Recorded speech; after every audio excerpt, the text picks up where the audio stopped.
Hello বন্ধুরা, সবাই কেমন আছো? আশা করছি সবাই ভালো আছো। তো আমিও ভালো আছি। তো আজকে আরেকটা নতুন ব্লগ ভিডিও নিয়ে চলে আসলাম। ভিডিওটা হচ্ছে কাঁচা আম দিয়ে আমসত্ত্ব বানাবো আমার স্টাইলে।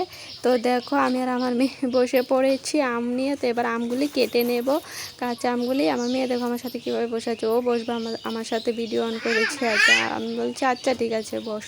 তো দেখো আমগুলি কেটে নেব এবার এক এক করে। কাঁচা আম, তো কে কে কাঁচা আম খেতে ভালোবাসো লঙ্কা গুঁড়ো মরিচ দিয়ে, তারপর আমসত্ত্ব, আমের টক, কে কোনটা ভালো পাও বলো।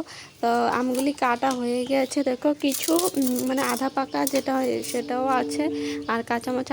আমাদের এখানে কাঁচা আম এত একটা পাওয়া যায় না। তো আমি আমার বাপের বাড়িতে গেছিলাম, তো ব্লগ ভিডিওতে দেখেছিলাম, ওখান থেকে আমগুলি এনেছি। তো আমগুলিকে এবার টুকরো টুকরো করে কেটে নিয়েছি। এবার এগুলিকে ধুয়ে নেব ভালো করে। তো দেখো কালারটা দেখো, খুব জাস্ট অসাধারণ লাগছে না দেখতে কাটা আমগুলো। তো টুকরো টুকরো করে কেটে নেওয়ার পর এবার এগুলিকে ধুয়ে নেব ভালো করে। এই দেখো ধুয়ে নিলাম। এবার এগুলিকে সিদ্ধ করে নেব আগে।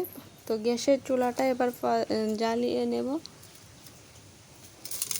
তো এবার এগুলিকে মানে সিদ্ধ করব কড়াইয়ের মধ্যে বসিয়ে। তো তোমরা বাড়িতে ট্রাই করো, ভিডিওটা দেখার পর কমেন্ট করে জানিও কেমন হয়েছে। তো স্কিপ করো না, পুরো ভিডিওটা দেখতে থাকো। তো এগুলি সিদ্ধ হবে। তো বৈশাখ মাস মানে কাঁচা আমের দিন। কাঁচা আমার ঠাকুমা বলতে আমার মার কি দিদিমা খুব ভালো আমসত্ত্ব বানাতো, কিন্তু ওরা খুব দূরে থাকে, বাংলাদেশ থাকে, তাই জন্য মানে ভালোভাবে খেতে পারে না, যে পারে যায় তখন দেয় আর কি। তো এ দেখো আমার আমগুলি সিদ্ধ হয়ে গেছে, মোটামুটি সিদ্ধ ফেনা ফেনা হয়ে গেছে। দেখো সিদ্ধ হয়ে গেছে, এই দেখো ভালো করে সিদ্ধ হয়ে গেছে। এবার এগুলোকে ছেঁকে নেব।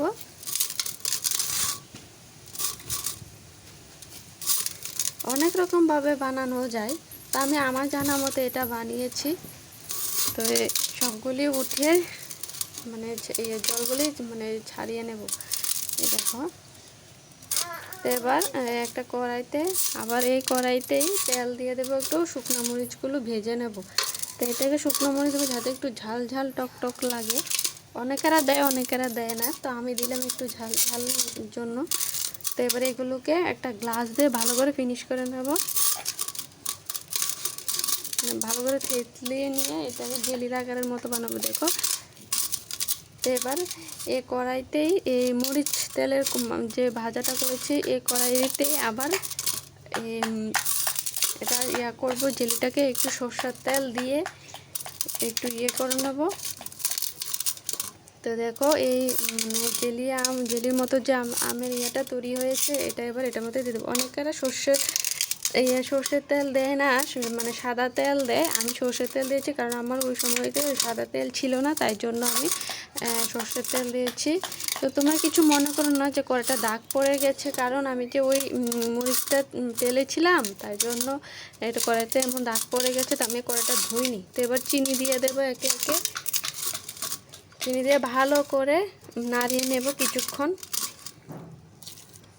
এটাকে একবারে জেলির মতো করে নেব। তারপর শুকনো মরিচ যে ভেজেছি এইগুলোকে ভেঙে গুঁড়ো করে নিয়েছি, তারপর এটার মধ্যে দিয়ে দেব। তারপর একটু মানে নুন দিয়েছিলাম ওই সিদ্ধ করার সময়, তো তোমরা যদি লাগে তারপর এখনও দিতে পারো। তবে একটু গুঁড়ো মরিচও দিয়েছি, কালারটা আসবে।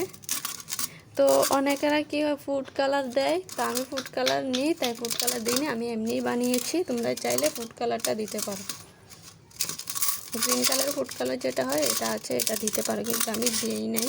তোমরা ইচ্ছে করলে ফুড কালার দিতে পারো, কালারটা মানে সুন্দর দেখতে লাগবে।